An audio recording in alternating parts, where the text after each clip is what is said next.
పట్టణ రామలింగేశ్వరపేటలోని శ్రీ కోదండ రామాలయంలో ఉత్తర ద్వార దర్శనం వైభవంగా జరిగింది. వందలాది మంది భక్తులు స్వామివారిని దర్శించుకున్నారు.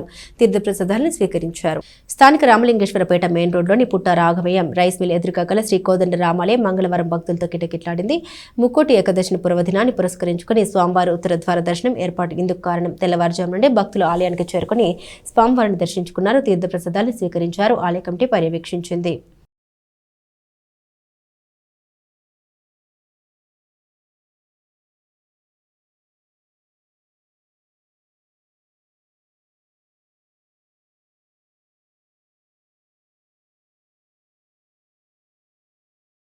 నాజర్పేటలో వేయించేసి ఉన్నటువంటి సీతా లక్ష్మణ హనుమత్ సేవితాది శ్రీ కోదండరామస్వామివారి దేవాలయంలో ఏకాదశిని వైకుంఠ ఏకాదశిని పురస్కరించుకొని ఈవేళ భగవంతుడు మనకి ఉత్తర ద్వారంలో దర్శనమిస్తూ ఉన్నాడు.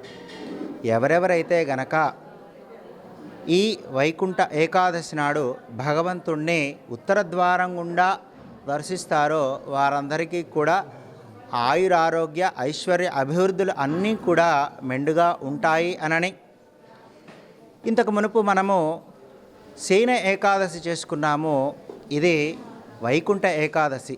ముక్కోటి దేవతలందరూ కూడా భగవంతుడు శయనస్థంలో నుంచి మేలుకొని మన యొక్క కోరికలన్నింటినీ కూడా వింటూ మనకి కావలసినటువంటి ధర్మార్థ కామ్యమోక్ష చతుర్విధ ఫలాలన్నింటినీ కూడా అందించటానికి ముక్కోటి దేవతలతో బాటుగా కూడా మనందరం కూడా ఈ రోజున స్వామిని ఆరాధన చేయటం ద్వారా మనకి ఈ విశ్వావసునామ సంవత్సరం నుంచి వచ్చే సంవత్సరం పరాభవానామ సంవత్సరం వరకు కూడా మనల్ని ఎప్పుడూ కూడా చల్లగా చూస్తూ ఉండమనని ఆ భగవంతుణ్ణి వేడుకు